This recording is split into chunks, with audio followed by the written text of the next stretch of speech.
자, 그러면 이제 9번 화폐 시간가치 계산입니다. 아까 했던 거랑 중복되는 얘기들도 좀 있습니다. 자, 9번에 화폐 시간가치 계산 공식이 총 6개가 있는데요. 그 중에서 3개 공식을 미리 암기를 좀 해두시면 좋습니다. 일단 암기해야 될 공식부터 확인하겠습니다. 9번 화폐 시간가치 계산입니다. 화폐의 시간가치 계산. 시간가치 계산. 자, 화폐 시간가치 계산은 우리가 공식 3가지를 암기할 건데 제가 나름 진하게 표시를 한다고 진하게 표시를 했는데 표시가 됐는지 모르겠네요. 일시불의 내가계수라는 게 있어요. 일시불의 내가계수. 그 다음에 일시불의 현가계수라는 게 있습니다. 제가 줄여서 그냥 일시불의 내가계수는 1내, 일시불의 현가계수는 1현, 마지막으로 연금의 내가계수에서 연내 이렇게 할 건데 오늘은 연금의 내가계수까지는 일단 공식만 좀 암기하도록 하고요. 1번, 2번 일시불의 내가계수하고 일시불의 현가계수 공식을 좀 암기해 두십니다. 일시불의 내가계수는 공식이 1 플러스 R의 N승이에요. 일시불의 현가계수는 1 플러스 R의 N승 분의 1이에요. 여러분들은 뭐로만 암기하시면 되냐면요. 1 플러스 R의 N승만 암기하시면 돼요. 그래서 현재 가치를 미래 가치로 보낼 때 쓰는 먹는 공식이 일시불의 내가계수인데 이때는 1 플러스 R의 N승을 곱해준다라는 느낌. 그다음에 미래에 있는 금액을 현재 가치로 땡겨올 때는요. 1 플러스 R의 N승분의 1인데 이렇게 공부하지 말고 1 플러스 R의 N승으로 나눠준다는 느낌. 그러니까 현재 가치를 미래 가치로 보낼 때는 1 플러스 R의 N승을 곱해주고 미래에 있는 금액을 현재 가치로 땡겨올 때는 1 플러스 R의 N승으로 나눠주고 이렇게 공부하시면 되거든요. 근데 여기서 기억하셔야 될 게 뭐냐면 이것을 우리가 앞에서 하고 왔어요. 하고 왔습니다. 자, 현재 1억이 있다. 현재 1억이 있는데 3년 후에 이게 얼마가 될까요? 라고 묻겠습니다. 현재 1억이 3년 후에 얼마가 될까요? 근데 이자율은 10%입니다. 어떻게 하면 되냐면 자, 따라해보세요. 1억 곱하기 1.1에 3승. 그렇게 하면 되는 거예요. 그러니까 1억에다가 1.1에 3승을 곱해주면 되는 거고 실제로 기출되었던 문제를 하나 알려드리겠습니다. 5년 후에 1억을 현재 가치로 땡기시오 라는 문제가 계산문제가 나왔어요. 5년 후에 1억을 현재 가치로 땡기시오. 단 이자율은 7%다 나왔습니다. 그럼 이거는 어떻게 하시면 되냐면 1억을 1.07에 5승으로 나눠주시면 되는 겁니다. 그러니까 아까는 1.1에 3승을 곱해줬고 이번에는 1.07에 5승으로 나눠주고 하면 되는 겁니다. 다시 한 번 더. 현재 가치를 미래 가치로 보낼 때는 일시불의 내가계수를 적용하는데 1 플러스 R의 N승을 뭐 해주고 곱해주고 미래에 있는 금액이 현재 가치로 땡겨올 때는 1 플러스 R의 N승을 적용하는데 1 플러스 R의 N승으로 뭐 해주고 나눠주고 근데 여기서 다음 주에 오실 때 준비물 하나 있습니다. 준비물. 계산기를 준비하셔야 됩니다. 계산기를 다음 주에 준비하시면 오늘 첫날이니까 계산기 준비가 안 됐을 거예요. 일단 계산기를 준비하실 때는요. 카시오 계산기는 안 돼요. 카시오 X. 카시오 안 되고 그다음에 공학용 계산기 필요 없습니다. 공학용까지는 필요 없고 그러면 일반 계산기를 하나 준비하시는데요. 일반 그냥 쌀집 계산기 있죠. 예, 그거 준비하시면 되는데요. 한 10,000원 정도 선에서 계산기를 준비하시면 좋을 것 같아요. 그래서 계산기는 좀 이렇게 많이 두드리는 연습을 좀 하셨으면 좋겠습니다. 그리고 실제로 나중에 개업을 하시든지 아니면 중개업을 취업을 하시든지 취업부터 먼저 많이 하시거든요. 보통 아직 잘 모르는데 개업하기 좀 힘드니까 취업하면 이제 취업이 됐어. 취업이 되면 이제 소장님이 이제 실장님으로 취업하겠죠. 예. 그러면 책상 하나 주겠죠. 주고 여기 앉아서 이제 컴퓨터도 하나 있을 거고 여기 앉아서 지금부터 업무 보시면 됩니다. 그다음에 뭐 계산기를 이거 쓰시고 이렇게 얘기를 하면 그때 여러분들이 이렇게 얘기하시면 됩니다. 계산기는 제가 쓰는 계산기가 있습니다. 하면 있어 보여. 이 계산기가 이게 약간 배치가 계산기마다 약간씩 달라요. 퍼센트 누르는 것도 약간 다른 데 있고, 근데 더하기 빼기 이렇게 하는 게, 계산기는 자기 손에 있는 계산기를 쓰는 게 좋고요. 저는 제가 나중에 그거 촬영을 한번 할 거예요. 저기 스튜디오에서 계산기 두드리는 법 이렇게 해서 촬영을 한번 할 건데, 뭐부터 할 거냐면, 연습으로 연습 삼아 치력을 계산기로 눌러보는 거예요. 그 다음에 14억을 한번 눌러보는 거예요. 그러니까 일단 금액 누르는 것을 계산기로 연습을 좀 하셔야 됩니다. 실제로 14억 잘 못 누르는 사람 많습니다. 그리고 여러분들 손님이 와서 묻습니다. 뭐라고 묻냐면 요거 중개 수수료 어느 정도 나와요? 라고 얘기했을 때 계산기를 타닥타닥 두드릴 때 어떤 그 전문성 취득세 얼마 정도 나오죠 했을 때 타닥타닥 했을 때 그 어떤 전문성 그런 게 좀 필요하지 않나라는 생각이 들어요. 계산기 두드리는 것은 제가 봤을 때는 약간 자유자재로 두드렸으면 좋겠는데 카시오 계산기는 제가 왜 안 된다고 얘기를 하냐면 자, 지금 제가 1.07의 5승을 계산할 건데 1.07의 5승을 어떻게 계산해 주시는 게 좋냐. 물론 공학용 계산기로 한 번에 계산하는 방법도 있긴 한데요. 저는 이걸 이렇게 계산했으면 좋겠어요. 이유가 다 있어서 그래요. 일단 계산기도 되고 1.07 곱하기 1.07을 때려. 그러면 는을 눌러. 는을 누르면 요거 계산기에 찍혀있는 값이 2승 값이야. 1.07의 몇 승값? 2승값. 근데 우리는 1.07의 몇 승값을 찾아야 되지? 5승값. 그러면 는 한 번 더 누르면 3승이 돼. 는만. 또 는 한 번 더 누르면 몇 승이 되고? 4승이 되고. 는 한 번 더 누르면 5승이 돼요. 근데 이 계산이 카시오가 안 돼요, 이게. 카시오는 혹시 이거 한번 해보고 오세요. 1.07 곱하기 1.07은 하면 계산기 찍히는 게 몇 승인데? 2승인데 는 하면 5승이 된다고. 근데 이게 카시오가 안 돼요. 카시오 썩었어요. 카시오 완전 썩었어. 안 돼. 되는 카시오도 있긴 하던데 한번 연습 한번 해보고 오세요. 그러니까 휴대폰은 당연히 안 되고요. 공학용 계산기까지도 필요 없고 일반 계산기. 왜냐면 이게 이제 나중에 중개 실무에서도 쓸 계산기니까 한 10,000원 넘게 주고 산다고 생각하시고 약간 괜찮은 계산기를 하나 준비하시는데 카시오 말고 일반 계산기를 준비하셔가지고 통일된 계산을 갖다가 저랑 한번 해보도록 하겠습니다. 자, 그러면 만약에 제가 그 이자율이 10%다. 10%다. 근데 이게 그 8년이다. 8년이다. 그러면 이거는 1.1의 8승을 때려야 되거든. 1.1의 8승. 1.1의 8승 어떻게 때릴 건지 이제 계산기 있다고 생각하고 어떻게 한번 해봐요. 시작. 1.1 곱하기 1.2는 한 몇 승이에요? 2승. 8승 갑니다. 시작. 3, 4, 5, 6, 7, 8 하면 그 계산기에 찍혀 있는 값이 1.1의 8승이 되는 겁니다. 무슨 이해하셨어요? 예. 그러니까 요 계산이 카시오가 안 되기 때문에 되는 카시오도 있긴 한데 카시오는 안 되는 카시오들이 더 많더라고요. 그러니까 일반 계산기를 가지고 연습을 하시는 겁니다. 요거 나중에 한번 계산해 보시면 1.07의 5승이 1.4 정도 나와요. 그러면 계산기에다 대고 1억 나누기 1.4 때리면 이게 7,100만 원 정도 나오거든요. 그러니까 제가 하고 싶은 얘기는 연금의 내각계수는 공식이 R분의 1 플러스 R의 N승 마이너스 1인데 요거는 아직까지는 조금 힘들어. 요거는 일단 공식만 암기하신다고 느낌만 있으면 되고요. 우리는 지금은 요 두 개 공식.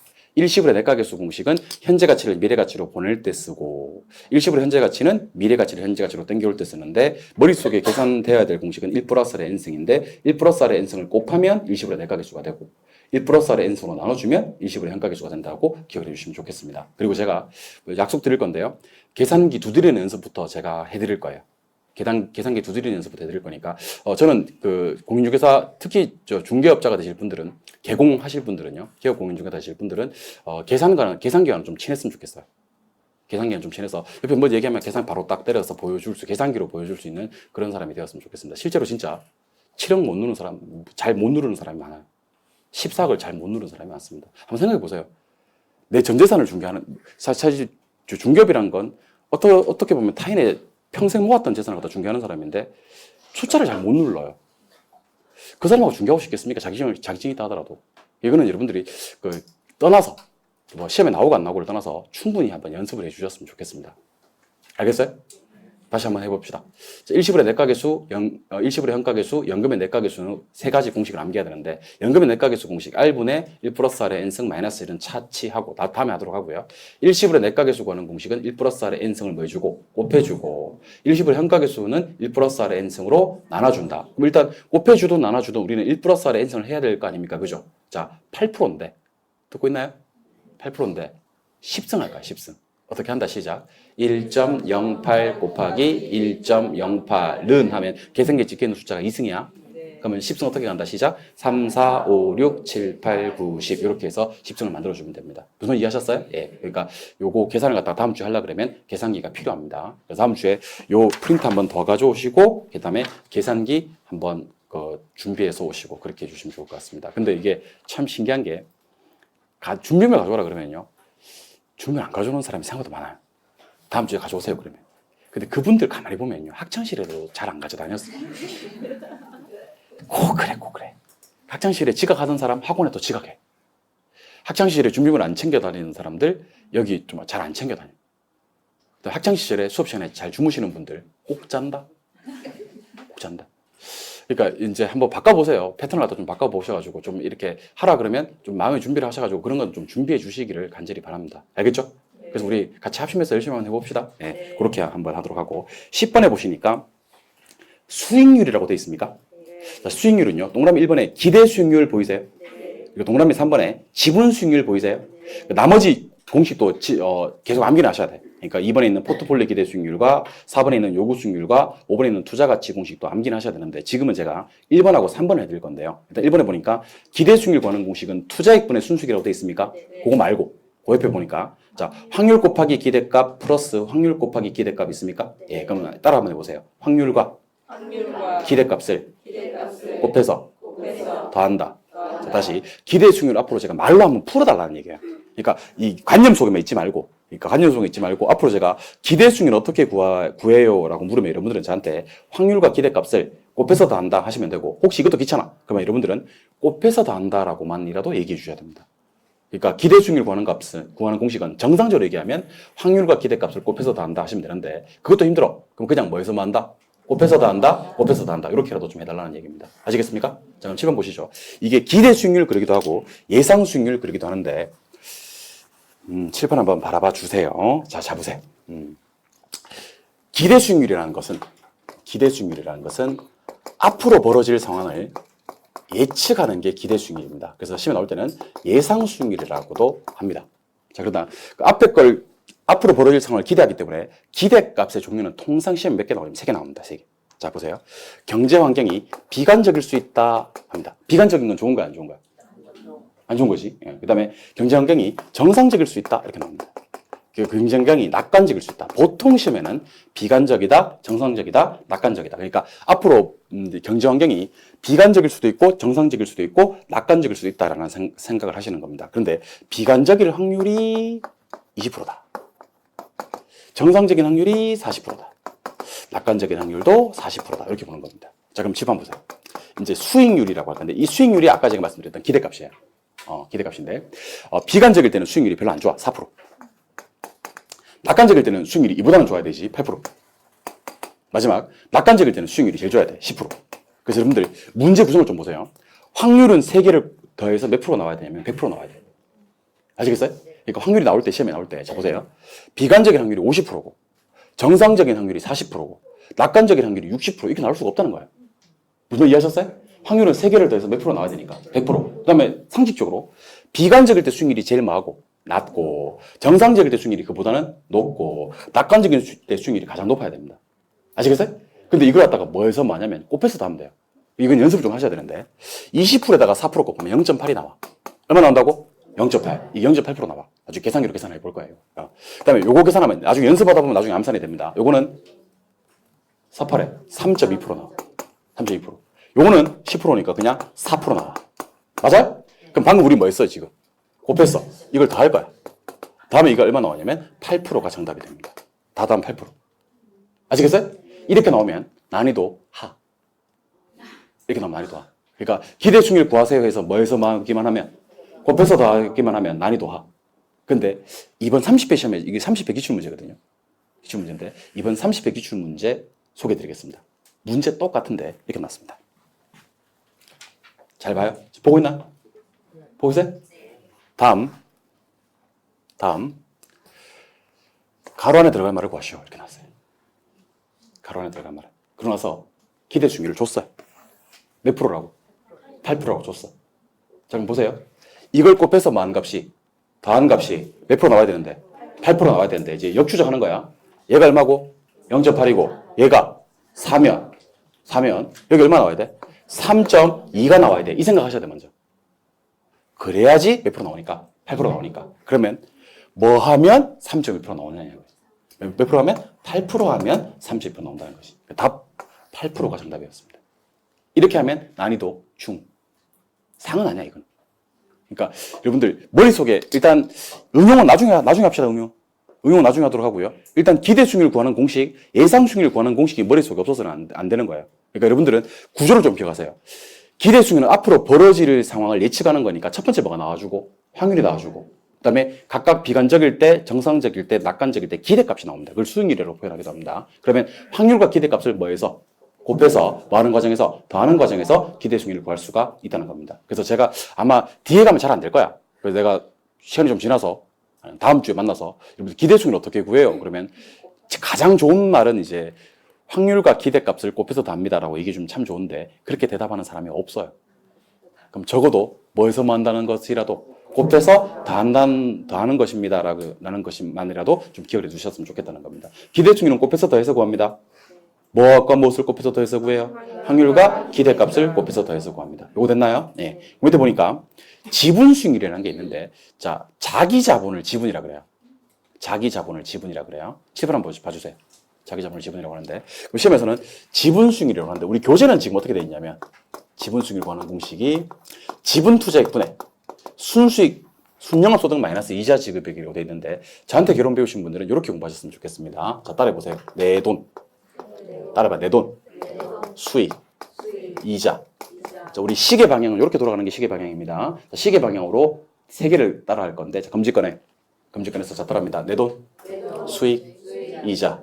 시작. 내 돈, 수익, 이자. 위치 선정해서 한 번 더 시작. 마지막에 한 번 더. 자, 그럼 문제 어떻게 푸는지 확인시켜 드릴 테니까 칠판 한번 바라봐 주시기 바랍니다. 자, 부동산에 한 놈이 있는데, 이 부동산은 총 1억짜리 부동산입니다. 1억만 투자하면요, 2천만 원의 순영업 소득이 발생하는 그런 부동산이에요. 그래서 투자하고 싶어 죽겠는 거예요. 왜냐면 1억만 넣으면 1년 뒤에 2천만 원이 이제 눈앞에 왔다 갔다 하는 겁니다. 그럼 투자하면 되지 뭐. 4천만 원밖에 없어, 내 돈이. 그래서 투자할지 말지를 고민하는 겁니다. 6천만 원 빌려오면 되지. 빌려오면 되는데 이자율이 10%라는 겁니다. 일단 이때는요, 내 자기 자본 수익률이 얼마인지를 계산해야 되거든요. 그 자기 자본 수익률 계산하는 방법이 이렇습니다. 일단 제일 먼저 내 돈을 넣습니다. 내 돈 얼마? 4천. 그다음에 수익을 넣습니다. 얼마? 2천. 그리고 1년치 이자를 펴줍니다. 시험 문제는 1년간 자기 자본 수익률을 구하라고 얘기할 거니까. 자, 그러면 총 빌린 돈이 얼마인데? 6천인데 그중에 10%를 이자를 낸다고? 6천에 10% 얼마죠? 600. 이렇게 하는 겁니다. 그래서 내 돈 얼마? 4천. 수익 얼마? 2천. 이자 얼마? 600. 그러면 나중에 2천에서 600 빼면 1,400일 거 아니에요, 그죠? 계산기, 이것도 계산기 써야 돼. 1,400 나누기 4천 하면 0.45 떠요. 0.35. 그럼 퍼센테이지로 표시하면 100을 곱하면 되니까 몇 프로? 35%가 되는 겁니다. 그래서 일단 중요한 건 계산 트레이닝은 앞으로 우리가 얼마나 많이 하겠습니까? 그죠? 그러니까 머릿속에 공식이 있어야 돼. 공식이 있는데 지분 투자액분의 순영업소득 마이너스 이자 지급액이라고 외우시면 오래 못 가. 오래 못 가고 암기도 안 돼. 그러니까 자기 자본 수익률 구하라 그러면 시계 방향으로 손 풀고 있어야 돼. 손 풀고 있어야 됩니다. 지금 밑에 뭐, 내 돈, 그 다음 수익, 그 다음 이자, 내 돈 수익 이자, 내 돈 수익 이자, 이렇게 하실 수가 있어야 됩니다. 그래서 수익률은 제가 일단은 지금 당장 암기했으면 좋겠는 게 1번하고 3번인데요. 1번은 기대 수익률 구하는 거고, 확률과 기대값을 곱해서 더한다, 곱해서 더한다. 혹시 최악의 경우에도 곱해서 더한다는 것은 기억을 해주셔야 되고요. 지분 수익률은 원래 공식은 지분 투자액분의 순영업소득 마이너스 이자 지급액인데 내 돈 수익이자, 내 돈 수익이자라도 기억을 해주시기 바랍니다. 됐나요? 예. 내려오시니까 그 잔금하고 잔금 비율이 있습니까? 예. 요거는 칠판 잠깐 보세요. 요로 갈게요. 잔금하고 잔금 비율. 요거는 많이 중요한 건 아닌데. 아까도 말씀드렸듯이 이론 문제에서 좀 기억을 하셔야 될 내용입니다. 잔금하고 잔금 비율입니다. 자, 잔금을 구하는 공식은요. 원리금 곱하기, 부채 서비스에 그렇게 하는데 원리금 곱하기 연금의 현가계수, 잔여기간 이렇게 처리해서 잔금을 구하고요. 잔금 비율 구하는 공식은 연금의 현가계수, 전기간 분의 연금의 현가계수, 잔여기간 이렇게 구하거든요. 근데 이거는 나중에 왜 이렇게 도출이 되는지를 알면 훨씬 더 쉽기 때문에 지금은 소개를 안 드릴 거고요. 다만 유의할 점은 자, 따라해보세요. 잔금 비율. 자, 단어에 잔금이란 말이 들어가는 순간요, 무조건 연금의 현가계수 공식을 쓴다는 것만 기억을 해주시기 바랍니다. 여기서는. 그러니까 그 잔금하고 잔금 비율 구하는 공식을 당장에 못 외워도 좋아요. 뭐 얘는 옆에 보니까 기출에 쳐도 없어. 근데 다만 잔금이나 잔금 비율, 잔금은 남은 돈인데, 아니면 잔금 비율은 남은 돈이 차지하는 비율인데, 잔금이나 잔금 비율을 구할 때는 연금의 현가계수 공식을 쓴다. 연금 현가계수가 뭔지 몰라도 좋은데 연금의 현가계수 공식을 쓴다는 것만 기억을 하시면 될 것 같습니다. 그래서 우리 아까 9번에 다시 한번 올라가 볼까요? 9번에 올라가 보니까 일시불의 내가계수 옆에 일시불의 현가계수가 있죠. 감채기금계수 옆에 연금의 내가계수가 있죠. 마지막 저당 상수라는 놈 옆에 보니까 연금에 뭐가 있어요? 현가계수. 그 마지막에 있는 연금의 현가계수는 뭐나 뭐 구할 때 사용된다? 잔금이나 잔금 비율 구할 때. 그러니까 잔금이나 잔금 비율 구할 때는 연금의 현가계수 공식을 쓴다라는 것을 기억을 해주시기 바랍니다. 아시겠어요? 예, 한 장 넘기셔서. 요게 아마 그 오늘 수업의 마지막이 될 것 같은데 12번에 현금 수지의 측정이라는 표현이 나올 겁니다. 찾으셨어요? 예. 요거 하고 이제 다음 주에 13번부터 쭉 이렇게 들어가면 될 것 같습니다. 다음 주 수업도 정말 중요한 것들이 많아요. 그리고 다음 주 수업에서는 계산기를 꼭 가져오시면 좋을 것 같습니다. 알겠죠? 예. 칠판을 보세요. 해보십니다. 자, 우리 부동산 투자라는 것은 3단계를 거치는 활동이라고 그래요. 3단계. 부동산을 취득하고, 운영하고, 처분하는데, 운영이란 말을 두 글자로 다른 말로 영업이라고 표현합니다. 영업. 근데 실제로 이제 운영이란 말보다는 영업이란 말을 더 많이 쓰는데, 투자는 3단계 거쳐서 부동산을 뭐해서? 취득해서 운영하고 처분하는 활동이에요. 근데 요 과정이 없잖아요? 그럼 이건 투기라 그래요. 그러니까 투자와 투기의 공통점과 차이점을 알려드리겠습니다. 둘 다 취득해서 처분하는데 듣고 계셔요? 자, 취득해서 운영 영업을 하고 처분하는 것은 투자가 되는 거고 취득해서 운영 영업 없이 처분하는 것은 투기가 되는 겁니다. 그래서 여러분들 혹시 부동산 구입하셔가지고요. 부동산 구입하는데 이 부동산이 어떤 부동산이냐면 우리가 흔히 얘기하는 원룸 투룸 하는 다가구 주택이야. 그 구입을 해가지고 3년 동안 월세 받아 먹고 근데 다행히 또 여기가 뭐 이렇게 부동산 가격이 많이 올랐어. 그래서 1억 차익 먹고 팔았어. 이거는 투자예요, 투기예요. 투자지. 왜냐면 사서 뭐하고 운영을 하고 처분했으니까. 근데 혹시 뭐 알고 계시겠지만 분양권 전매이죠, 분양권 전매. 분양권 전매는 분양권 상태로 다른 사람한테 차익을 먹고 넘기는 겁니다. 요거는 취득해서 운영하지 않고 처분하는 거잖아요, 그죠? 요거는 투기가 되는 겁니다. 그래서 실제로 투자와 투기를 구분하기 힘들지만 학문적으로는 투자와 투기를 어떻게 구분하냐면 운영이 있느냐, 운영이 없느냐로 구분합니다. 그래서 투자와 투기를 구분하는 기준이 운영이고 운영 같은 말로 제가 방금 뭐라 그랬죠? 영업이라 그랬죠. 그래서 영업이라는 표현, 운영이라는 표현은 꼭 기억하셔야 됩니다. 자, 근데 됐고 투자든 투기든 이 3단계를 2단계로 구분하는 경우가 있어요. 2단계. 첫 번째, 취득 단계 보통 뭐라 하냐면 지출한다 그래요. 지출을 하고 운영과 처분을 통해서 수익을 얻는다 그래요. 수익. 그래서 우리는 투자든 투기든 취득 단계, 운영 단계, 처분 단계로 구분하지 않고 지출하는 단계와 수익을 얻는 단계로 구분합니다. 보통 취득 단계에서는 뭐를 하고요? 지출하고 운영과 처분을 통해서 뭘 얻는데? 수익을 얻는데 운영을 통한 수익이 있고 처분을 통한 수익이 있는데 운영을 통한 수익을 영업수지라 그래요. 무슨 수지? 영업수지. 그 다음에 처분을 통한 수익을 지분복귀액이라 그래요. 지분복귀액. 자, 그러면 이론적으로만 묻겠습니다. 학문적으로만. 실제가 아니고 학문적으로.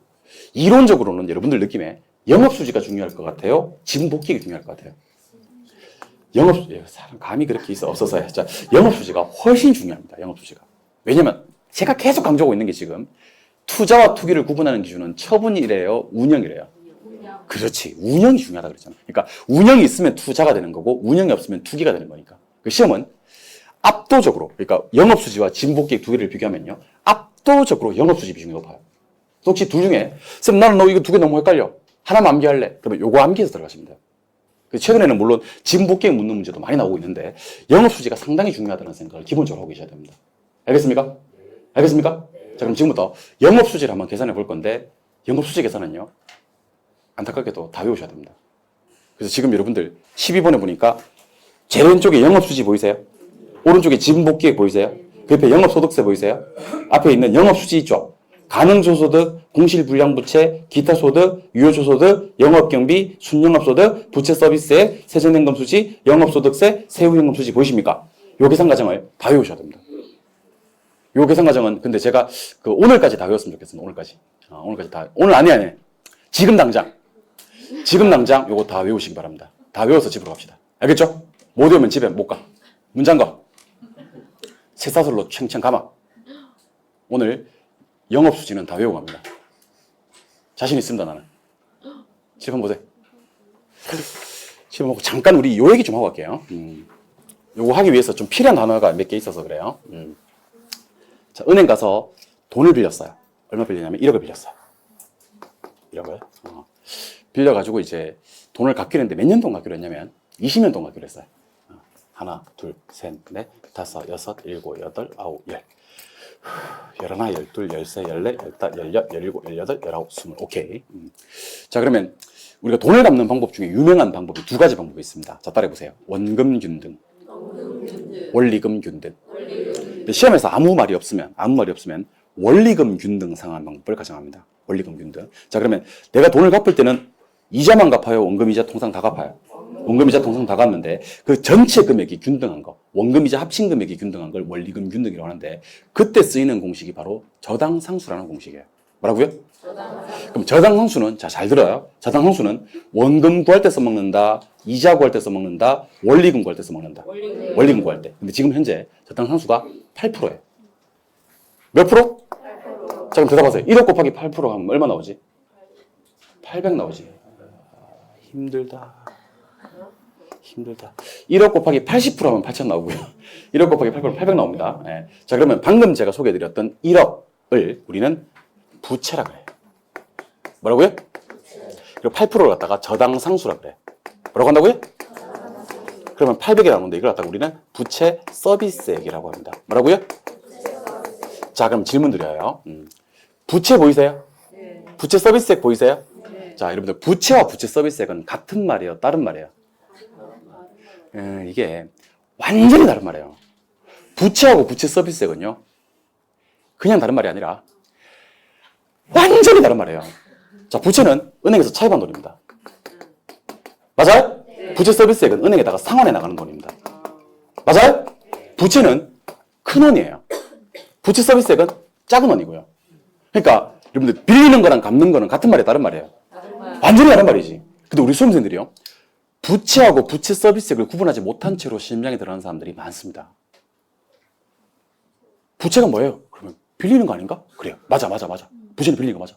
부채 서비스액이 뭐예요, 그러면? 같은 말 아닌가? 이 상태로 시험장에 들어가는 거예요. 이런 행동은 매우 위험한 행동입니다. Very dangerous. 상당히 위험해. 그 상태로 시험에 들어가다가. 그래서 저는 여러분들 말끝을 흐리지 않았으면 좋겠습니다. 자, 따라서요. 이거 오늘 내가 완성시켜 드릴게. 머릿속에 넣어 드릴게. 전문이야, 내 전문이야. 의심 어린 눈빛으로 보지 말고 확신에 찬 눈빛으로 저를 보세요. 보고 있어요, 지금? 자, 따라해보세요. 일단 부채 서비스액. 부채는 두 글자예요. 부채 서비스액은 6글자예요. 네. 예, 자, 그럼 제가 물으면 내가 지금 얘기하는 게 부채인지 부채 서비스액인지를 저한테 얘기해 주시는 겁니다. 말끝을 흐리지 마시고 부채라고 생각하시면 부채 하시고 부채 서비스액이라고 생각하시면 부채 서비스액이라고 얘기해 주시기 바랍니다. 마음의 준비 되셨나요? 네. 출발합니다. 은행에서 빌려오는 돈. 부채. 그건 부채죠. 은행에다 갚는 돈. 부채 서비스액. 그건 부채 서비스액이죠. 통상 푼돈. 부채 서비스액. 통상 목돈. 부채. 아까 그림에서 원 큰 거. 부채. 아까 그림에서 작은 원 여러 개. 부채 서비스액. 상환하는 거. 부채 서비스액. 부채 서비스액. 빌리는 거. 부채. 그 다음에 아까 그림에서 1억. 부채. 아까 그림에서 800. 부채 서비스액. 부채와 부채 서비스는 같은 말입니까? 다른 말입니까? 자, 다시. 은행에서 빌려오는 전체 금액. 부채. 1년 동안 은행에다 갚아 나가는 원리금 상환액을 합친 금액. 부채 서비스액. 그래서 여러분들 부채를 뭐라고 부르냐면 융자원금이라 그래요. 융자원금. 부채 서비스액을 뭐라 그러냐면 원리금 상환액이라 그래요. 그러니까 원리금 상환액과 부채 서비스액은 같은 말인데 중요한 건 부채 서비스 간에는 원금 있다, 이자 있다, 둘 다 있다. 명심하셔야 됩니다. 부채 서비스 간에는요, 원리금 상환액이 다 들어가 있는 거예요. 원금 이자 상환액을 합친 금액을 부채 서비스액이라고 합니다. 알겠어요? 그러니까 여러분들 부채하고 부채 서비스액 구분 못하시면요, 앞으로 암울해 진짜 큰일 난다 진짜 여러분들. 여러분들 큰일 날까봐 미리 얘기해 드리는 거야. 부채하고 부채 서비스를 구분하지 못하시면 큰일 납니다 진짜. 아시겠어요? 네. 자, 근데 요거는 나중에 제가 좀 이따 필기해 드릴 거예요. 좀 더 필기해 드릴 거니까 혹시 지금 필기하고 계신 분들은 지금 하고 계신데 옆에다 써놓으세요. 여기 필기하면 안 됨이라고 좀 저는 거기 필기하면 안 돼. 제가 좀 이따가 다른 데 필기하라고 할 건데 거기다 필기해 주셔야 됩니다. 얘는 일단 부채와 부채 서비스는 구분하셨습니까? 네. 잠깐 칠판 한번 보세요. 요거 오늘 외워야 된다 그랬어. 자, 보세요. 부동산에 한 놈이 있습니다. 근데 이 부동산이 어떤 부동산이냐면, 여기다 할까요? 우리가 흔히 얘기하는 원룸 투룸하는 그런 다가구 주택이에요. 근데 이게 이제 3층짜리인데 그 이야기 쉽게 그냥 한 칸당 임대료가 100만 원이라고 쳐요. 1년에. 항상 이거는 1년 단위야, 1년 단위. 그러니까 아무 말이 없으면 몇 년 단위다? 1년 단위. 그 1년 동안에 한 칸 받을 수 있는 임대료가 100만 원이에요. 근데 총 몇 칸이에요, 지금? 9칸. 그러면 100 곱하기 9를 할 건데요. 100을 갖다 우리 뭐라 부르냐면 단위당 임대료라 그래요. 단위당 임대료. 그리고 9가 임대 단위수예요. 임대 단위수. 그러면 900이 나옵니다. 900. 맞나요? 자, 900을 갖다 우리 뭐라 부르냐면 총소득이라 그래요. 총소득. 자, 총소득을 일본 놈들은 뭐라 부르냐면 외놈들은 조소득이라 그래요. 조소득. 근데 우리 시험에는 안타깝게도 조소득이라는 말도 많이 써요. 그러니까 조소득, 총소득 같은 말입니다. 조소득, 총소득. 그래서 저 따라해봐요. 조총. 같은 말이에요. 조총. 조소득 그러기도 하고 총소득 그러기도 하고. 여러분들 모든 수익은요. 총수익과 순수익으로 구분합니다. 모든 수익은 뭐와 뭐로 구분한다? 순수익으로 구분한다. 그 총수익과 순수익을 구분하는 기준이 바로 뭐냐면 경비예요. 뭐라고요? 경비. 그럼 지금 질문. 경비 빠지기 전에 수익은 무슨 수익? 총수익이고. 맞아요? 경비 빠진 이후의 수익은? 순수익. 그러니까 아직도 여러분들 총수익과 순수익을 구분하지 못하시면 안 됩니다. 배운 사람들은요. 야, 너 얼마 벌어? 그렇게 얘기하잖아요. 야, 너 그 얼마 벌어? 이렇게 얘기하지 않고요. 야, 너 매출 얼마야? 뭐 묻는 거야? 총수익 묻는 거예요. 어? 그리고 야, 너 얼마 남아? 이렇게 물어요. 얼마 남아? 순수익 묻는 거예요. 그러니까 그렇게 나누어서 묻지. 배우는 사람들은 얼마 버는지 안 물어요. 아시겠어요? 그러니까 총수익 묻고 순수익 묻고 딱 꼭 집어서 얼마 궁금한 걸 묻지요. 얼마 버는지를 묻지 않는다는 거예요. 그러니까 총수익, 모든 수익은 총수익과 순수익으로 구분합니다. 그럼 여러분들 느낌에 방금 제가 보여드린 900원 총수익이야, 순수익이야? 총수익이지. 왜? 경비 안 빠졌으니까. 그러니까 경비 가지고 구분하는 거야. 경비 안 빠진 수익은 총수익, 경비 빠진 수익은 순수익. 근데 총수익은 뭐라고 부르기도 한다? 조소득이라고 부르기도 한다. 맞아요? 근데 조소득의 종류가 두 가지가 있어요. 가능총소득이 있고 유효총소득이 있습니다. 자, 잘 봐요. 가능총소득은 1호. 뭐요? 유효총소득은 실제. 뭐라고요? 실제. 자, 그러면 가능은 이거예요. 머리에 있는 거. 머리에 있는 거. 유효는 요거 내 손에 있는 거. 오케이? 그럼 가능총소득은요, 이론적으로는 이걸 볼 수가 있는데 실제로 못 보는 총소득이 가능총소득이야. 알겠어요? 실제로 내 손에 만져볼 수 있는 총소득은 무슨 총소득? 유효. 자, 다시. 총소득의 종류는 몇 개인데? 2개인데 여기 있는 게 있고 여기 있는 게 있다. 여기 있는 거 내 손에 못 쥐는 거야? 무슨 총소득? 이론적으로만 이건데 실제로 못 벌어. 실제로 내 손에 한번 만져볼 수 있는 총소득은? 질문. 여러분들 900이거 만져볼 수 있어 없어? 절대로 900을 못 벌어요. 이론적으로는 900을 버는데 이론적으로만 가능해. 실제로는 900을 못 만진다니까? 그럼 이 900은 무슨 총소득이야? 가능총소득이지. 왜 못 버는지 아세요? 공실 때문에 그래요. 뭐 때문에? 여러분들 부동산이 언제나 만실인가요? 아니, 공실. 두 번째는, 자 보세요. 사람이 살고 있어. 근데 요놈이 보증금 옛날에 다 까먹고요. 요즘 많대요. 보증금 옛날에 다 까먹고 밤에 야반도 재버렸습니다. 임대료 떼먹고. 그러면 저기 임대업자는요. 생업을 포기하고 이놈 잡으러 다녀. 그냥 떼이는 돈 처리해. 떼이는 돈을 불량부채라 그래요. 그러니까 공실과 불량부채는요. 내용은 다른데 전체 카테고리로 보면 의미는 같아. 어차피 공실은 안 들어와서 못 받는 돈이고 불량부채는 들어왔는데 떼이는 돈이고. 그럼 이거는 못 버는 돈이다 해서 빼줘야 돼. 그래서 따라해보세요. 공실. 불량부채. 회계학에서는 이걸 뭐라 부르냐면 회계학에서는 공실 및 대손충당금 그러기도 해요. 공실 및 불량부채, 공실 및 대손충당금. 같은 의미예요. 요거 한 5% 뺄게요. 45만 원 빼요. 근데 하나 기억하셔야 될 게 25만 원이 더해집니다. 자, 잘 들어요. 25만 원 더해집니다. 잘 들어요. 25만 원을 우리는 뭐라 부르냐면 자, 여기 혹시 자판기가 있어요. 자, 자판기로부터 수익을 올렸다. 그럼 이거는 임대사업에서 벌어들이는 소득은 아니잖아. 이런 소득을 잡소득이라 그래요. 무슨 소득? 자, 지하에 주차장이 있는데 입주민들한테는 주차 카드를 발급해서 그냥 되게 하는데 방문객들에게는 주차 요금을 징수하는 경우도 있겠죠. 이것도 임대사업 해서 벌어들이는 소득은 아니니까 잡소득이라 그래. 그 다음에 위에 광고판 있어요. 광고판. 우리 학원 오실 때 광고판 보셨나요? 네. 내 사진이 있는데 여기. 못 봤어? 우리 옥상에 광고판 있는데 돈 엄청 줘요 그거. 네, 이렇게 하고 있는데. 보셔 많이 돼 있죠. 왜 얘기해야 되겠어 그러다.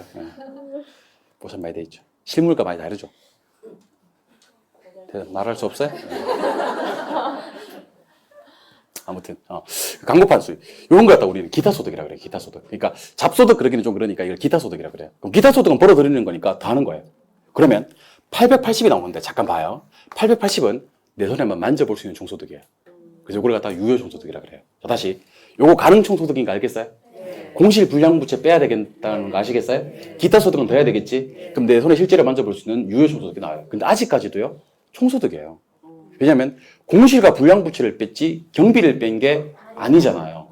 그 유효총소득이 아직까지는 여기다가 280만 원을 뺄 건데 요 안에 뭐가 있냐면 자 보세요. 부동산 여러분들 가지고 있으면요 계속 임대 가능한 상태로 유지수선 해줘야 돼 안 해줘야 돼? 유지수선비. 자 부동산 갖고 있으면 재산세 나와 안 나와? 나와요. 재산세. 화재보험에 가입을 한다면 보험료 나오겠지. 보험료. 그리고 한 놈 들어오고 나가고 하면 중개업자한테 뭐 줘야 돼요? 중개보수, 중개수수료. 그다음에 지가 직접 광고한다 그래도 플랜카드는 하나 붙여야 될 거 아닙니까? 직접, 주인 직접. 광고비. 이런 것들 갖다가 우리는 영업 경비 처리해서 빼요.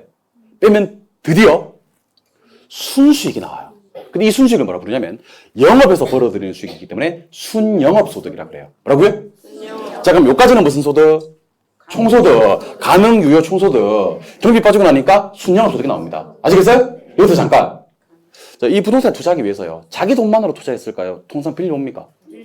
얼마 빌려왔냐면, 자, 잘 들어요. 4천만 원 빌려왔어요. 그래서 저당 상수가 5%예요. 5%. 4천에다 5% 곱하면, 이거 계산 내가 할게. 200이 나옵니다. 아까 보니까, 얼핏 보니까 계산 잘 못하더라고. 200이 나옵니다. 자, 그러면 4천과 200은 구분해야 되겠죠? 자, 이제 대답하세요. 4천은 이 부동산 때문에 빌려온 돈 전체를 얘기하는 거 맞습니까? 두 글자로 뭐라고 하고? 부채라고 합니다. 이 부채라고 합니다. 그 다음에 5% 때리니까 1년 동안 갚아나가는 원리금 상환액이 200이 나왔지. 200은 뭐라고 할까요?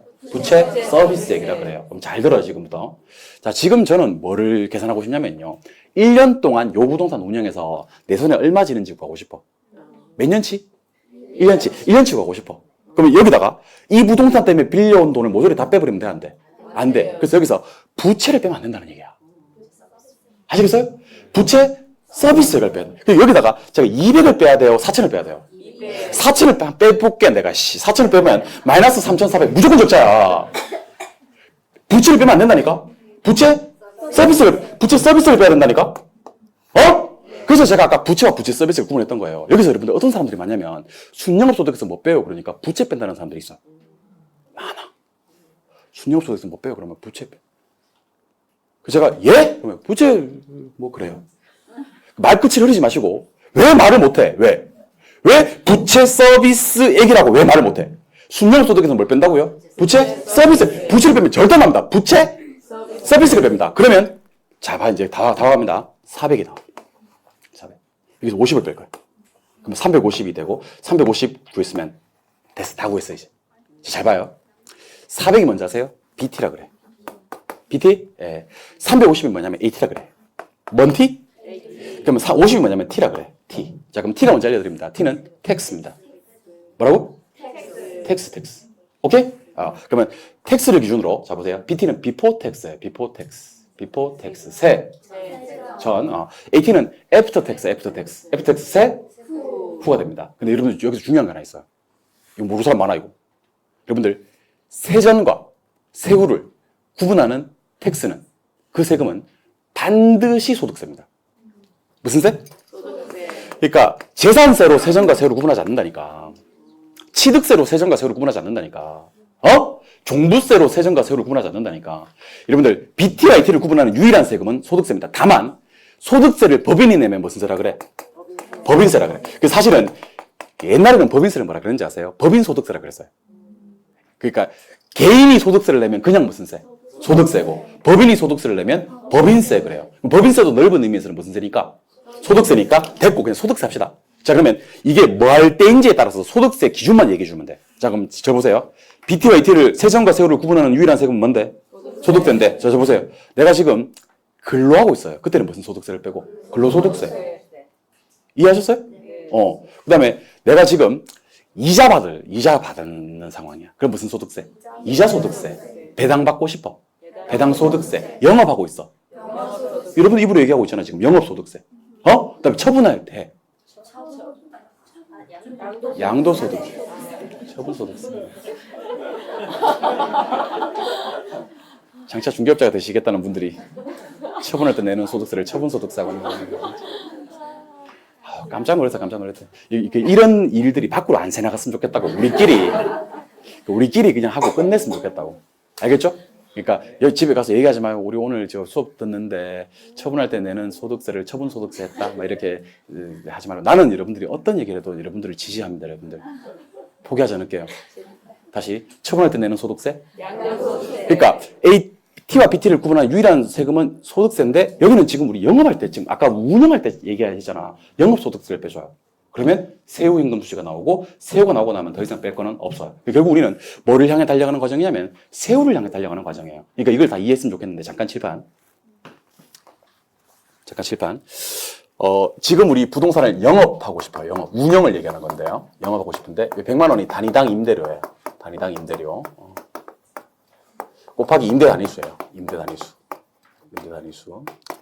그럼 이 부동산을 통해서 최대한 볼 수 있는 총소득, 가능 총소득이 나옵니다. 가능 조소득이라고 할게. 자, 그럼 제가 이렇게 한번 해볼까? 쓸 때는 조소득이라고 쓰고 읽을 때는 총소득이라고 읽어도 될까요? 네. 같은 말이니까.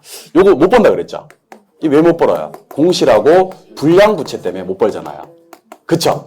근데 여러분들 잡소득 있다 그랬잖아요. 기타 소득을 더 해야 되겠죠? 그럼 내 손에 만져볼 수 있는 총소득이 나와요? 그게 무슨 총소득이에요? 유효총소득이죠. 유효총소득 벌 수 있어 없어?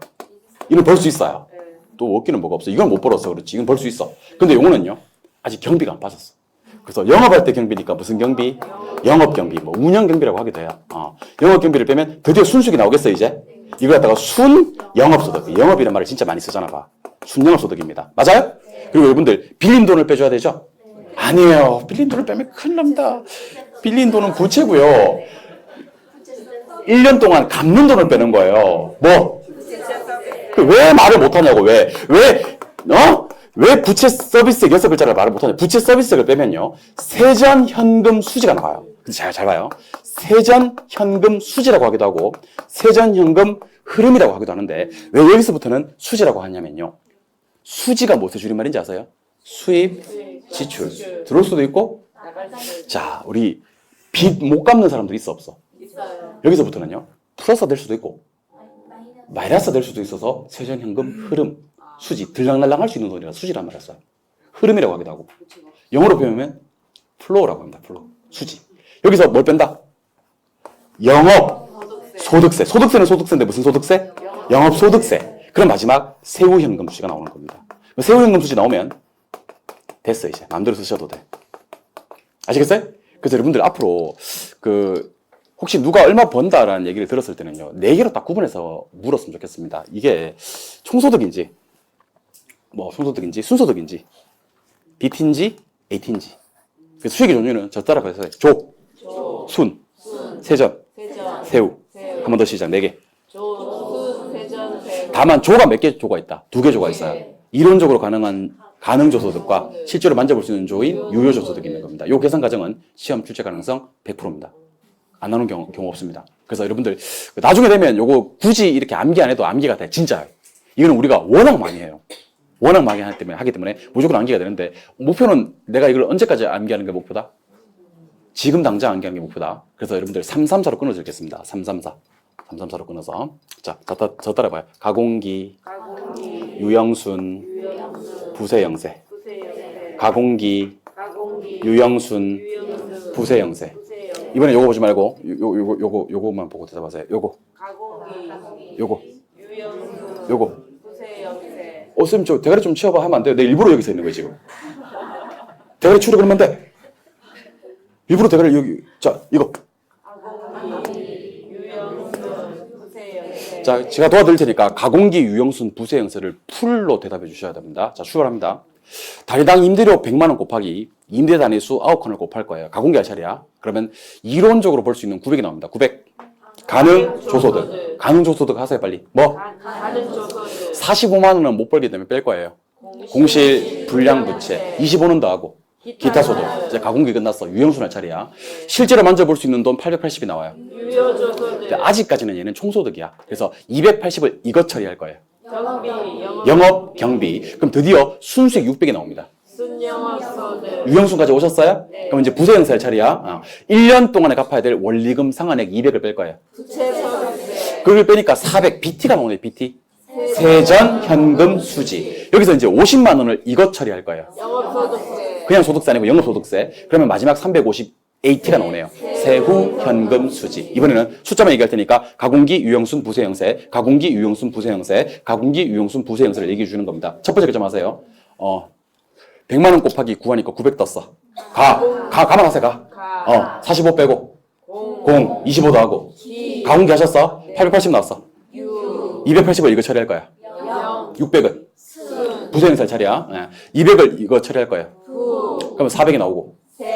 50만 원 뺄 거예요. 마지막 350 나왔어요. 더 이상 뺄 건 없어요. 오케이? 그럼 이번에는 풀로 대답해 주세요. 이론적으로 벌 수 있는 900을 뭐라 그래요? 가능조소득. 뭐 빼고? 공시불량부채 뭐는 나오고 기타 소득 그럼 뭐가 나와? 유효조소득 뭐 빼면 영업경비 드디어 순영업소득 1년치 원리금 상환액 부채 서비스세 BT 세전 못 빼면 영업소득세 그러면 세후연금수지 가공기 유형순 부세형세 가공기 유형순 부세형세 하셨으면 좋겠습니다. 이것도 약간 리듬감 있게 가공기 유형순 부세형세 가공기 유형순 부세형세 이렇게 하셨으면 좋겠습니다. 한번 해봐. 가공기 유형순 부세형세 가공기 유형순 아니 약간 리듬감 있었으면 좋겠는데 가공기 유형순 부세형세 이렇게 가공기 유형순 부세형세 그러지 말고 가공기 유형순 부세형세 이렇게 3~3~4로 끊어서 이렇게 운율 맞춰서 해서 한번 해봤으면 좋겠는데 시작. 가공기 유형순 부세형세 사람들이 흥이 없어. 가공기 유형순 부세형세 이렇게 나는 가공기 유형순 부세형세 이렇게 했으면 좋겠는데 가공기 유형순 부세형세 이렇게 했으면 좋겠는데 여러분들 앞으로 가공기 유형순 부세형세를 실무나 가서 써먹을 거야 안 써먹을 거야? 이거 써먹어요. 브리핑을 해야 돼요. 브리핑을 해야 됩니다. 근데 의뢰인들이 잘 못 알아들을 거니까 설명을 해줘야 돼요. 이 부동산을 통해서 최대한 벌 수 있는 총소득입니다. 이걸 가능 총소득이라고 하는데 이거 사실 잘 못 벌어요. 공실불량부채 빼고 여기서 뭐 이렇게 주차장 수입 있고 그래서 기타 소득 있고 더해집니다. 그래서 유효총소득 얼마 나오고 이거 부동산 운영하는데 1년치 영업경비가 얼마입니다. 그래서 순수화 이걸 얼마 벌 수 있는데 1년치 이자를 빼면 뭐 부채 서비스세 그러면 세전연금수가 나오고요. 여기서 영업소득세 마지막 처리하면 세후연금수지 얼마 나옵니다. 그래서 나중에는 뭐까지 계산해 주셔야 되면 세후수익률까지 계산해 주셔야 됩니다. 세후수익률까지 세후수익률은 투자금액 대비 얼마입니다. 라고 얘기해 주실 수가 있어야 되는 겁니다. 여러분 이해하셨습니까? 이게 그 유명한 가공기 유형순 부세형세, 가공기 유형순 부세형세였습니다. 그러면 요게 90% 시험에 나오는, 요게 시험에 나온다면 비중이 90%고, 참고로 부동산을 처분한다고 쳐봐. 얘는 좀 쉬워서. 자, 잘 보세요. 부동산 처분하면 계약서에 쓰는 금액이 있을 거 아니야? 그걸 갖다 우리 매도가격이라 그래. 무슨 가액? 매도가액. 매도가액을 갖다가 뭐라고 부르기도 하냐면 총매각대금이라 그래요. 총매각대금. 그럼 총매각대금은 팔아먹는 금액 맞나요? 네. 여기서 매도경비를 빼는데 매도경비는요. 왼쪽에 있는 영업경비만큼 복잡하지도 않아. 왜냐면 팔아먹을 때는 별도로 경비가 없어. 딱 대표적인 경비가 하나 여러분 생각드는 게 있는데 중개보수. 팔아먹을 때는 경비가 따로 있지 않아요. 뭐 그러면 택시비 같은 것도 넣어요. 그러니까 팔아먹을 때는 매도경비는 중개보수 정도. 그러면 경비 빠지면 순수익 나오거든. 순매도가액이 나와요. 순매도가액. 순매도가액은 이제 순수익인가요? 못 빠졌으니까. 경비 빠졌으니까. 오케이? 그럼 여기서 자 지금부터 잘 들어주셔야 됩니다. 이 부동산에 투자를 하기 위해서 아까 제가 얼마 빌렸다고 그랬냐면 아까 4천만 원 빌렸다 그랬죠. 맞아요? 근데 이 부동산을 몇 년 동안 운영했냐? 5년 동안 운영을 했어. 5년 동안 원리금을 갚았어 안 갚았어? 갚았지. 근데 만기가 몇 년이었냐면 20년이었어. 그러면 15년치 남았잖아. 그럼 5년이 지난 시점에서 15년치 남아있는 돈을 갖다가 현 시점에서 다 갚아줘야 돼. 그래서 우리 뭐라고 부르냐면 처분 시점에 자 따라봐요. 미상환, 저당장금.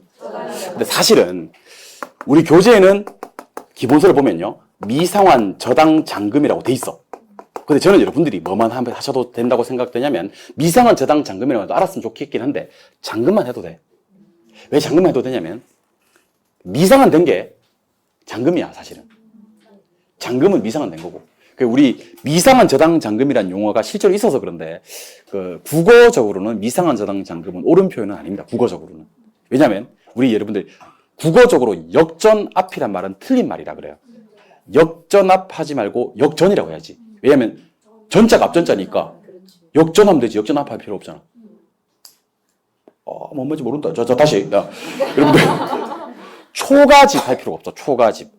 초가할 때 가가 집가짜기 때문에 그냥 초가. 그 다음에 처가집 하면 안 돼. 처가할 때 가가 집가짜기 때문에 처가에 간다. 이렇게 하면 되는 거지.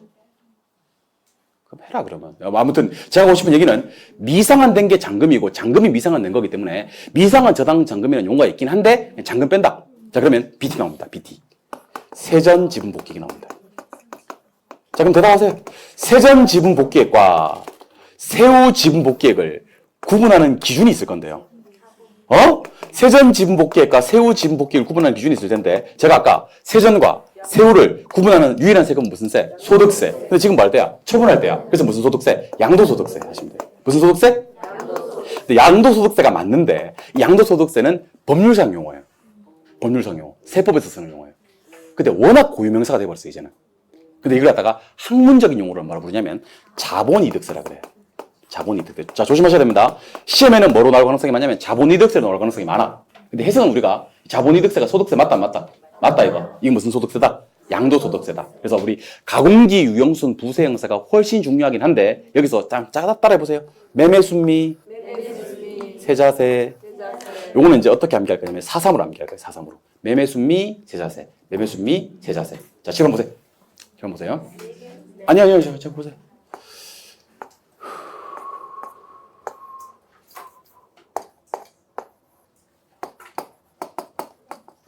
자, 요거 영업수지라고 하고요. 요거 지분복귀액이라고 합니다. 지분복귀액. 영업수지하고 지분복귀액. 자, 영업수지 시작. 가공기, 유형순, 부세형세. 자, 단위당 임대료 곱하기 임대 단위수 하면 900이 나옵니다. 가능조소득, 뭐 빼고? 공실불량부채, 뭐는 더하고? 기타소득, 유형순 할 차례야. 뭐 나온다? 유효조소득, 뭐 빼고? 영업경비, 그러면 순영업소득, 부세형세 할 차례야. 뭐 빼고? 1년치, 부채, 서비스세, 그러면 세전임금수지, 뭐 빼고? 영업소득세, 그러면 세후임금수지. 자, 보지 말고 한번 해보세요. 보지 말고. 자꾸 왼쪽 보지 마. 자꾸 책 보지 마. 여러분들, 시간을 많이 주면 암기가 될까요? 아니에요. 시간을 많이 준다고 암기하는 거 아니에요. 암기는요, 집중력이 있어야 돼요. 그래서 어떨 때 암기가 제일 잘 되냐면요, 시간을 많이 준다고 암기가 잘 되는 게 아니고, 앞에 누군가가 도끼 눈을 뜨고 쳐다보고 있습니다. 그리고 지금 이거 암기 안 하면 마치 막 죽일 듯이 막 이렇게 달려드는 거지. 그리고 사람이 긴장 상태가 되고 초집중력이 발휘가 되거든. 그때 암기된 걸 안 까먹어요. 시간 많이 준다고 암기되는 거 아니야. 가방 크다고 공부 잘하나? 다시 저 보세요. 우리 지금 가공기 유형순 부세형사 할 건데요. 풀로 다 대답해 주셔야 됩니다. 단위당 임대료 곱하기 임대 단위수 하면 이 부동산을 통해서 최대한 벌 수 있는 총소득이 나옵니다. 시작. 가능조소득 뭐 빼고? 공실불량부채 뭐 더하고? 가공기 한 거야. 네. 자, 그러면 실제로 벌 수 있는 소득 880이 나와. 유효조소득 280 이거 처리. 600이 나옵니다. 순영업소득까지 안 보고 한 거 맞아요? 네. 부세형세까지 안 보고 합니다. 1년치 원리금 상환액 200을 뺄 거예요. 그러면 400 BT가 나옵니다. 세전임금 수지 50을 이거 처리할 거예요. 다 왔습니다. 마지막 350. 그래서 집에 가셔서 가공기 유형순 부세형세를 적어놓고 가공기 유형순 부세형세를 적어놓고 이걸 풀로 한번 다 써보는 거야. 가능조소득, 공실불량부채, 기타소득, 유효조소득, 영업경비, 순영업소득, 부채서비스세, 세전임금수지, 영업소득세, 세후임금수지. 얘는요, 문제가 나올 건지 안 나올 건지에 대한 고민을 하지만 반드시 나오니까 몇 문제가 나올 건지를 고민하셔야 됩니다. 출제 가능성 100%입니다. 아무리 강조해도 지나치지 않습니다. 가공기 유형순 부세형세를 모르고 심장에 들어가는 일이 있어서는 절대로 안 됩니다, 여러분들. 그러한 행동은 매우 위험한 행동입니다. Very dangerous. 그리고 요거 암기가 되고 나면 매매순미 세자세도 확인할 건데, 매매순미 세자세는요, 이거부터 암기하고 하세요. 아시겠어요? 매도 가격에서 매도 경비 빼. 그럼 순매도 가격 나오고, 미상한 저당 잔금 빼. 그럼 세전 복귀액 나오고, 자본이득세, 양도소득세 빼. 그럼 세후 복귀액 나옵니다. 그러니까 매매순미 세자세는요, 가공기 유형순 부세형세가 되고 나서 하셔야 될 내용입니다. 무슨 이해하셨습니까? 다시. 아니요. 가만히 있어봐요.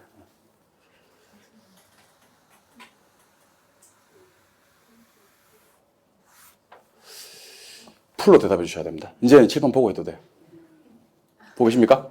자, 단위당 임대료 곱하기 임대 단위수 시작. 가등조소득, 공실비불량부채, 기타 유효조소득, 영업경비, 순영업소득, 부채서비스세, 세전임금수지, 영업소득세, 세후임금수지. 오케이? 네. 그래서 가능조소득, 공실불량부채, 기타소득, 유효조소득, 영업경비, 순영업소득, 부채서비스세, 세전임금수지, 영업소득세, 세후임금수지, 가공기 유형순 부세형세, 가공기 유형순 부세형세. 10단계라 그러거든요. 10단계. 3, 3, 4에서 10단계. 가능조소득, 공실불량부채, 기타소득, 유효소득, 영업경비, 순영업소득, 부채서비스액, 세전임금수지, 영업소득세, 세후임금수지. 끝나고 나면 이제 매매순미세자세, 매도가격, 매도경비, 순매도가액, 미상한 저당자금, 세전복귀액, 자본이득세, 세후복귀액. 그래서 우리 저기 찍어놓고, 휴대폰으로 찍어놓고 계속 왔다 갔다 하면서 자꾸 봐요. 이렇게 자투리 시간 활용할 때 계속 봐요. 제가 보니까 시간 없다는 건 다 비겁한 변명이에요. 시간 없다는 거는. 원래 공부하는 사람들은 시간을 만들어서 공부를 하거든요. 심지어요. 엘리베이터, 아파트 사시는 분들은 엘리베이터 올라가는 거 눌러놓고 보는 거야. 엘리베이터 안에서도 보는 거야. 계속 보시기 바랍니다. 계속 보시면 무조건 암기가 되니까. 가공기 유형순 부세형세와 매매순미 세자세와 관련되는 내용이었습니다. 일단 수업은 여기까지 하고요. 다음 주에 광고 말씀이 좀 있습니다. 광고 좀 하겠습니다. 11월 20일. 다음 주 수요일이 11월 20일이죠. 예. 11월 20날 수요일 날 오후 3시부터 메가랜드 노량진 캠퍼스, 우리 여기서 노량진 캠퍼스에서 원래 이제 우리 올해부터 이제 교수진도 좀 바뀌고 뭐 그래서 좀 그 학원 측에서 아니면 회사 본사 측에서 이렇게 좀 새로운 시도를 좀 많이 하려고 합니다. 그래서 그 다음 주 오후 3시에 그 식사하시고요. 3시에 노량진 캠퍼스에서 뭘 할 거냐면 그 멘토링 데이라고 해서 멘토링 데이. 데이는 저기 영어로 쓸게요. 멘토링 데이라고 해서 그 저기 이제 여기 우리 수험생들 중에서는 이제 공부 처음 하시는 분들도 계실 거고요. 공부를 한번 해보셨던 분들도 계실 겁니다. 그죠? 그다음에 공부를 해보신 분들 중에서는 뭐 이렇게 좀 아깝게 떨어진 분도 계실 거고요. 아니면 좀 차이가 공부를 1년 동안 나름대로 열심히 한다고 했는데 많은 차이로 떨어지신 분들도 계실 거고. 그래서 1년 정도 이제 앞으로 우리가 공부를 시작할 건데 초반에 하는 게 좋겠죠. 그죠? 제가 멘토가 되어 드려서 그러니까 이렇게 커피 한잔 하면서 제가 커피는 다 쏘겠습니다. 오는 사람들. 그래서 남아 계셔서 이렇게 얘기 좀 하고 가도 되고 그냥 얘기하는 거야. 대화하는 시간이에요. 면담 같이. 아까 제가 뭐 수업 첫 시간에 가회 비슷하게 말씀드렸잖아요. 그죠? 그래서 한번 해보고 반응이 좋으면 뭐 다른 교수님들도 저도 하고 반응이 괜찮으면 뭐 우리 공법쌤, 민법쌤 이렇게 해가지고 계속 이제 앞으로 개론 공부는 이렇게 가시는 게 좋겠다. 아니면 전반적인 공부 계획은 이렇게 하시는 게 좋겠다. 아니면 실패한 사례, 왜 이렇게 실패했을까? 이런 부분에 대한 얘기. 그리고 요거는 꼭 우리 수업 등록하신 분 아니더라도요. 그 지금 요 강의를 듣고 계신 분들 아니면 다른 분들도요. 오셔가지고 그렇게 한번 제가 커피는 내가 다 쏜다 그랬어요. 커피는 내가 다 쏠 테니까 믹스 커피 먹어도 되잖아. 안 되나? 근데 밑에 사올게 내가 그러면 진짜 사올 수 있습니다 제가. 그래서 그 커피 한잔 하면서 뭐 이런 얘기 저런 얘기 한번 해보는 겁니다. 그러니까 물론 뭐 그 수업과 전혀 관련 없는 공부와 전혀 관련 없는 얘기는 웬만하면 좀 지양을 하고요. 앞으로 공부하는 방향, 방법적인 설정, 그리고 수업 시간에 약간 건의사항 같은 거 있잖아요. 뭐 이런 것도 좀 해주셨으면 좋겠다. 뭐 이런 것들. 아니면 그 지금 뭐 실강을 들어야 될지 동영상을 들어야 될지 좀 이렇게 망설이시는 분들, 뭐 그런 분들도 많은 참여를 부탁드립니다. 그냥 오시면 돼요. 3시까지 우리 노량진 그 캠퍼스로 오시면 되고, 예, 여기서 강의실에서 할 거예요. 강의실에서 할 거니까 요거 참석하셔가지고 그 점심 식사하시고 그냥 요 날은 아직까지 뭐 집에 가서 본격적으로 복습하고 하는 시간이 아니기 때문에 그죠? 요때 뭐 이런 얘기 저런 얘기 하면서 방향 설정. 그러니까 제가 사실은 일일이 개인적인 얘기들을 다 못 들어드리거든요. 근데 수업 시간에는 아주 평균적인 방법을 가야 되니까 요 날은 개인적으로 뭐 이렇게 질문하셔도 제가 뭐 이런 얘기 저런 얘기 하면서 얘기를 드리도록 하겠습니다. 동영상으로 수업 들으시는 분들은 관계없고 요게 지금 우리가 요게 저기 촬영되고 있잖아요. 그죠? 지금 우리 유튜브로 이거 실시간 방송되거든요. 그래서 동영상으로 들으시는 분들은 답으로 올려도 안 돼. 돌발 퀴즈를 좀 내겠습니다. 돌발 퀴즈. 자, 지금부터 돌발 퀴즈 나옵니다. 돌발 퀴즈인데. 영업수지 계산하는 과정 10단계를 앞 글자만 10개를 지금 대답해 주시면 됩니다. 유튜브에 올리시면 돼요. 상품 나갑니다. 영업수지 계산 과정 10단계 다다다 다다다 다다다다 다다다 다다다 다다다다를 우리 저기 유튜브에서 그 댓글창에 올려주시면 추첨을 통해서 상품을 드리도록 하겠습니다. 메가랜드에서 지금 많은 걸 준비하고 있죠. 그죠? 선생님들이 힘든데 어쨌든 뭐 여러분들 합격하고 뭐 그런 방향적인 답 썼어? 그러니까 그런 부분까지도 한번 생각을 한번 해보는 거니까 여러 각도로 하여튼 여러분들 합격을 위해서 최선을 다하도록 하겠습니다. 그러니까 부동산학개론은 뭐 저 믿고 따라와 주시면요 반드시 합격 점수 드리겠습니다. 그리고 올해는 초반부터 여러분들 점수를 올리기 위한 방법을 갖다가 자꾸 강구를 해가지고요. 그래서 원래 계산 특강 이런 것들은 사실 6월달, 7월달 가야지 하는 거예요. 6월달, 7월달 가야지 하는 건데 미리 좀 점수를 드리기 위한 노력을 할 거니까 조금 힘들 수 있어요. 그러니까 원래 입문 과정은 정말 가벼운 마음으로 수업하는 과정인데 약간 무거운 주제, 약간 중요한 내용들을 다루다 보니까 비중이 좀 있을 수는 있는데 좀 참고 견디시면요 남들보다 조금 빨리 웃을 수 있다. 그리고 남들보다 2차 같은 거 포기할지 말지 그런 고민 안 하고 동차로 합격하실 수 있다라는 생각을 하시면 되겠습니다. 자신 있죠? 한번 해봅시다. 예, 고생 많이 하셨고요. 다음 주 수요일 날은 요 자료 가지고 요 자료 가지고 수업 한 번 더 진행을 하고 다음 주에 이제 아마 이번 주 정도 아니면 다음 주 초반 정도에서 기본서가 나올 거예요. 기본서 첫 진도 나갈 건데 이번 11월 달 기초 과정에서 수업하는 방향은 우리 수투감이라고 하거든요. 수요 공급하고요. 투자하고요. 감정 평가 해서 요 세 개 파트 수요 공급, 투자, 감정 평가, 수투감 그럴 거예요. 요 세 개 파트 위주로 11월 달을 보낼 거예요. 그러니까 다음 주 수업이 총론 하지 않을 거예요. 총론은 쉬운 파트인데 왜 다음 주에 총론 수업을 하지 않을 거냐면 올해 총론이 세 문제 나왔거든요. 자, 제가 3분만 더 얘기할게요. 총론이 세 문제 나왔는데 총론을 열심히 하신 분들이 세 문제 중에 몇 문제 맞췄겠어요? 3개 다 맞췄어요. 3개 다. 총론 쉬워요. 근데 문제는요. 총론을 열심히 안 한 분들도 계시겠죠. 부동산 총론 세 문제 나오는 파트인데 열심히 안 한 분들이 올해 몇 문제 맞췄겠어요? 3문제 다 맞췄어요. 다 맞췄어요. 변별 얘기라고 하는데 공부를 열심히 하면 점수가 나오는 파트들 위주로 초반에는 공부를 해놓는 게 좋다. 그러니까 후반부 가면 자동으로 정리되는 파트들은 일단 조금 배제하고요. 초반부에는 남들이 좀 어려워하는 파트를 왜 감정평가 어렵다고 하지? 나는 감정평가 별로 안 어려운데 그런 느낌이 들게끔 수요 공급 투자 감정평가론 위주로 해서 12월 달을 보내고 1월 달 이제 새해가 밝으면 그때는 이제 첫 진도부터 이렇게 나간다라고 생각해 주시면 좋을 것 같습니다. 알겠죠? 그러니까 기초 체력을 좀 튼튼하게 만들어 드리도록 하겠습니다. 고생 많으셨고요. 다음 주 우리 오늘 유튜브로 강의 들으셨던 분들도 반갑습니다. 잘 가. 잘 가. 고생하셨고요. 다음 주 수요일까지 또 힘찬 한 주 되시기 바랍니다. 수고하셨습니다. 자.